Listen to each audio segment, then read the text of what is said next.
আসসালামু আলাইকুম। আপনারা শুনছেন সর্বশেষ আন্তর্জাতিক সংবাদ। শুরুতে শিরোনাম পড়ে বিস্তারিত।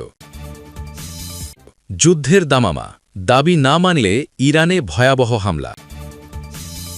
ইসরায়েলের নতুন নীল নকশা, পশ্চিম তীরে আতঙ্ক। সৌদি আরবের কাছে পরমাণু অস্ত্র আছে দাবি ইরানি কর্মকর্তার। আরও থাকছে, এবার ইসরায়েলি পদক্ষেপের বিরুদ্ধে অবস্থান নিলেন ট্রাম্প। সর্বশেষ থাকছে, ট্রাম্পকে নিয়ে তর্ক, মেয়েকে গুলি করে হত্যা বাবার। এতক্ষণ শুনছেন সংবাদ শিরোনাম, এখন বিস্তারিত। তার আগে অনুরোধ থাকবে, ভিডিওতে লাইক দিন এবং ভিডিও সম্পর্কে আপনার গুরুত্বপূর্ণ মতামত কমেন্ট করে জানিয়ে দিন। যুদ্ধের দামামা, দাবি না মানলে ইরানে ভয়াবহ হামলা। ইরানকে ফের কড়া হুঁশিয়ার বার্তা দিলেন মার্কিন প্রেসিডেন্ট ডোনাল্ড ট্রাম্প। তিনি বলেছেন, যদি তেহরান পারমাণবিক সমৃদ্ধকরণ থেকে শুরু করে ব্যালিস্টিক ক্ষেপণাস্ত্র পর্যন্ত বিভিন্ন বিষয়ে তার দাবি না মানে, তাহলে ইরানে সামরিক অভিযান চালানো হবে। মঙ্গলবার 10 ফেব্রুয়ারি কাতার ভিত্তিক সংবাদ মাধ্যম আল জাজিরার অনলাইন প্রতিবেদনে এই তথ্য জানানো হয়েছে। চ্যানেল 12কে ট্রাম্প বলেছেন, ইরানের সঙ্গে যুক্তরাষ্ট্রের কোনো চুক্তি না হলে পদক্ষেপ নেওয়া হবে। মার্কিন প্রেসিডেন্ট বলেছেন, হয় আমরা একটি চুক্তিতে পৌঁছাবো, না হলে আমাদের কঠিন কিছু করতে হবে। সাম্প্রতিক সপ্তাহগুলোতে মধ্যপ্রাচ্যে সামরিক শক্তি জোরালো করেছে মার্কিন বাহিনী। ইরানের জলসীমার কাছে রণতরী পাঠিয়েছেন ট্রাম্প। এর মধ্যে সেখানে ইউএসএস আব্রাহাম লিঙ্কনও আছে। মঙ্গলবার অ্যাকিওস ও চ্যানেল 12-এর রিপোর্টে বলা হয়েছে, মধ্যপ্রাচ্যে আরও একটি যুদ্ধবাহী রণতরী পাঠানোর কথা ভাবছেন ট্রাম্প। মধ্যপ্রাচ্যে মার্কিন সামরিক শক্তি জোরদার করায় ইরান যুক্তরাষ্ট্রের মধ্যে সম্ভাব্য যুদ্ধের সংখ্যা বেড়েই চলেছে, যদিও ইরান ও মার্কিন কর্মকর্তাদের আলোচনা অব্যাহত রয়েছে।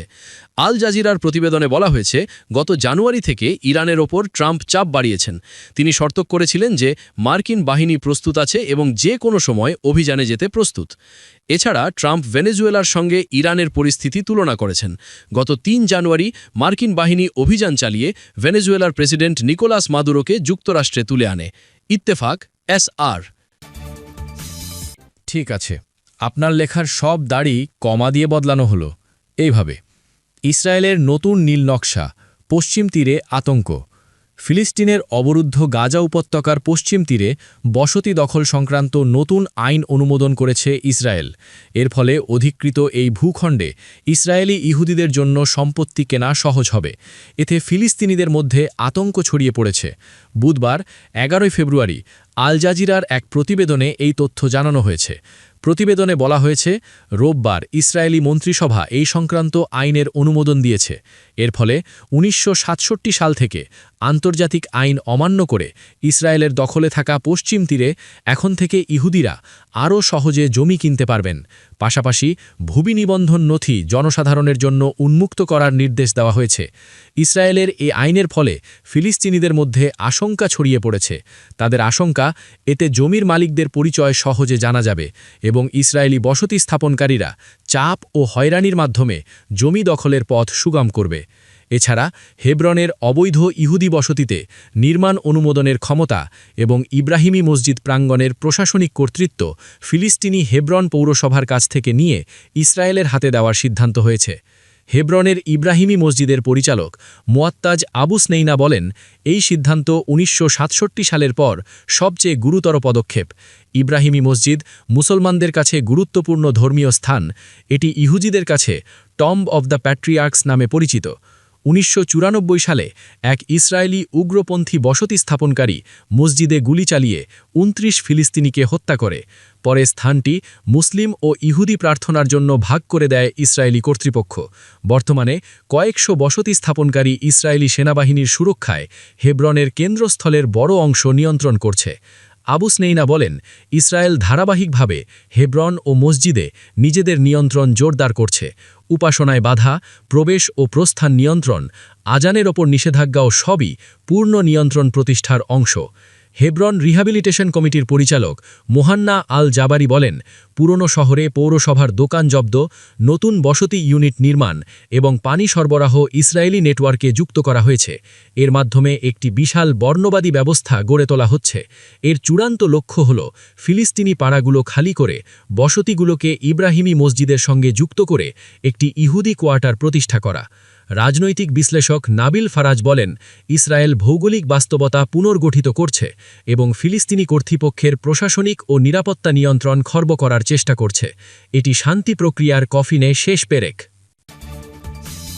সৌদি আরবের কাছে পরমাণু অস্ত্র আছে, দাবি ইরানি কর্মকর্তার। সৌদি আরবের পারমাণবিক অস্ত্র রয়েছে এবং মার্কিন যুক্তরাষ্ট্র এটি সম্পর্কে ভালোভাবেই জানে।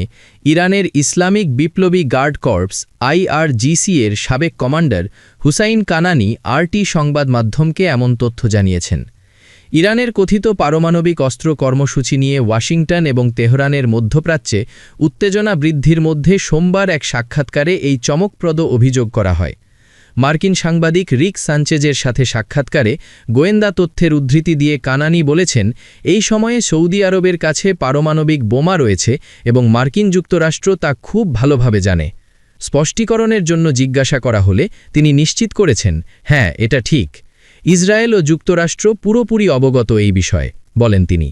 সাবেক IRGC কমান্ডার ইসরায়েলের মোসাদ এবং CIA সহ বিদেশি গোয়েন্দা সংস্থাগুলিকে ইরানে সরকার বিরোধী বিক্ষোভকে সমর্থন করার জন্য অভিযুক্ত করেছিলেন।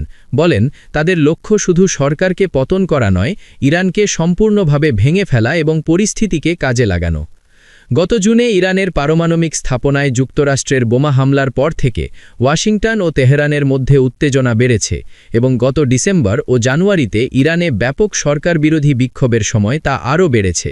তেহরান মার্কিন যুক্তরাষ্ট্র ও ইসরায়েলকে অস্থিরতা উস্কে দেওয়ার অভিযোগ করেছে। কানানি হুঁশিয়ারি দিয়েছিলেন, যদি ওয়াশিংটন আক্রমণ করে, তেহরানের প্রথম পদক্ষেপ সরাসরি আমেরিকান ঘাঁটিগুলিকে লক্ষ্যবস্তু নাও হতে পারে, পরিবর্তে ইসরায়েলের দিকে ক্ষেপণাস্ত্র চালানো হতে পারে। যুক্তরাষ্ট্রের ওপর প্রভাব বিস্তারের জন্য হরমুজ প্রণালী বন্ধ করে দিতে পারে। যদিও আমরা চীন বা রাশিয়ার অর্থনীতির ক্ষতি করতে চাই না, তবে মার্কিন উস্কানির জবাবে এটি অনিবার্য হতে পারে, কানানি বলেছিলেন। ইরান দাবি করে যে তাদের পারমাণবিক কর্মসূচি শান্তিপূর্ণ। তেহরান ইউরেনিয়াম সমৃদ্ধকরণ 60% বিশুদ্ধতায় বাড়িয়েছে। পারমাণবিক অস্ত্র সমৃদ্ধ করতে প্রয়োজন হবে 90%। ঠিক আছে, আপনার লেখার সব দাড়ি অর্থাৎ ফুল স্টপ সরিয়ে সেখানে কমা বসিয়ে দিলাম। এবার ইসরায়েলি পদক্ষেপের বিরুদ্ধে অবস্থান নিলেন ট্রাম্প। পশ্চিম তীরে ইসরায়েলের নিয়ন্ত্রণ বাড়ানোর ঘোষণায় বিশ্বজুড়ে বইছে নিন্দার ঝড়। আঞ্চলিক স্থিতিশীলতা ও শান্তি বজায় রাখতে দেশটির পদক্ষেপের বিরুদ্ধে এবার সরাসরি অবস্থান নিলেন মার্কিন প্রেসিডেন্ট ডোনাল্ড ট্রাম্প। স্থানীয় সময় সোমবার 9 ফেব্রুয়ারি হোয়াইট হাউসের এক কর্মকর্তা জানিয়েছেন, পশ্চিম তীর স্থিতিশীল থাকলে ইসরায়েল বেশি নিরাপদ থাকবে। এই অঞ্চলে শান্তি প্রতিষ্ঠাই বর্তমান মার্কিন প্রশাসনের লক্ষ্য। বার্তা সংস্থা রয়টার্সের বরাতে এই খবর জানায় কাতার ভিত্তিক সংবাদ মাধ্যম আল জাজিরা। সম্প্রতি ইসরায়েলের উগ্র ডানপন্থী অর্থমন্ত্রী বেজালেল স্মোট্রিচ ও প্রতিরক্ষামন্ত্রী ইসরায়েল কাটস ফিলিস্তিনি ভূখণ্ডে ইসরায়েলি নিয়ন্ত্রণ বাড়ানোর ঘোষণা দেন। এই পদক্ষেপের ফলে ইসরায়েলিদের জন্য ফিলিস্তিনি জমিতে নতুন বসতি গড়া আরও সহজ হয়ে যাবে, যা আন্তর্জাতিক আইনে সম্পূর্ণ অবৈধ। ইসরায়েলের এই ঘোষণার পর বিশ্বজুড়ে নিন্দার ঝড় ওঠে। এরই পরিপ্রেক্ষিতে হোয়াইট হাউস তাদের আপত্তির কথা জানাল। এদিকে মিশর, সৌদি আরব, পাকিস্তান ও তুরস্ক সহ 8টি মুসলিম প্রধান দেশ যৌথ বিবৃতিতে ইসরায়েলের এই পদক্ষেপের তীব্র নিন্দা জানিয়েছে। দেশগুলোর মতে ইসরায়েল অবৈধভাবে ফিলিস্তিনি ভূখণ্ডের ওপর নিজেদের কর্তৃত্ব চাপিয়ে দেওয়ার চেষ্টা করছে। বিবৃতিতে আরও বলা হয়েছে, ইসরায়েলের এই পদক্ষেপের আসল উদ্দেশ্য হল ফিলিস্তিনি জমিতে অবৈধ বসতি স্থাপন নিশ্চিত করা, সেখানে নিজেদের আইন কার্যকর করা। এর ফলে ফিলিস্তিনিদের নিজ ভূমি থেকে তাড়িয়ে দেওয়া আরও সহজ হবে। জাতিসংঘের মহাসচিব অ্যান্থনিও গুতেরেসের পাশাপাশি যুক্তরাজ্য ও স্পেনও ইসরায়েলের এই সিদ্ধান্তের তীব্র নিন্দা জানিয়েছেন। জাতিসংঘের মতে ইসরায়েলের এই পদক্ষেপ ওই অঞ্চলের পরিস্থিতিকে আরও অশান্ত করে তুলছে। একই সঙ্গে ফিলিস্তিন ও ইসরায়েল এই দুই রাষ্ট্র গঠনের মাধ্যমে শান্তির পথ বন্ধ করে দিচ্ছে।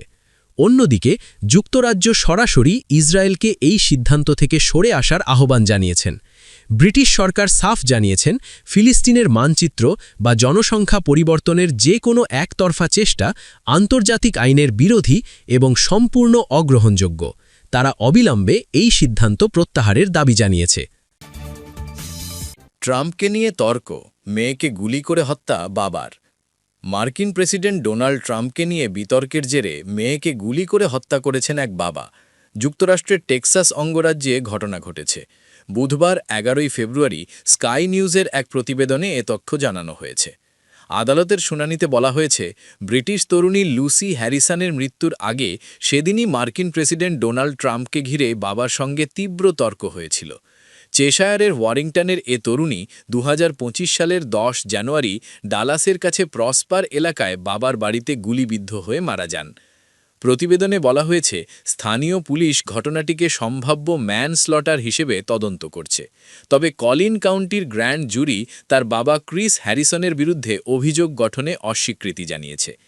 চেশানার করোনার কোর্টে শুরু হওয়া তদন্ত শুনানিতে লুসির প্রেমিক স্যাম লিটলার জানান, সেদিন সকালে ট্রাম্পের দ্বিতীয়বার শপথগ্রহণকে কেন্দ্র করে তাদের মধ্যে বড় ধরনের তর্ক হয়েছিল।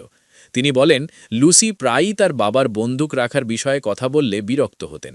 লিটলার আদালতে বলেন, তর্কের এক পর্যায়ে লুসি তার বাবাকে জিজ্ঞাসা করেছিলেন, আমি যদি ওই পরিস্থিতির মেয়ে হতাম এবং যৌন নিপীড়নের শিকার হতাম তাহলে আপনার কেমন লাগত? জবাবে ক্রিস হ্যারিসন নাকি বলেন, তার সঙ্গে থাকা অন্য 2 মেয়ে থাকায় তেমন কিছু মনে হতো না। এতে লুসি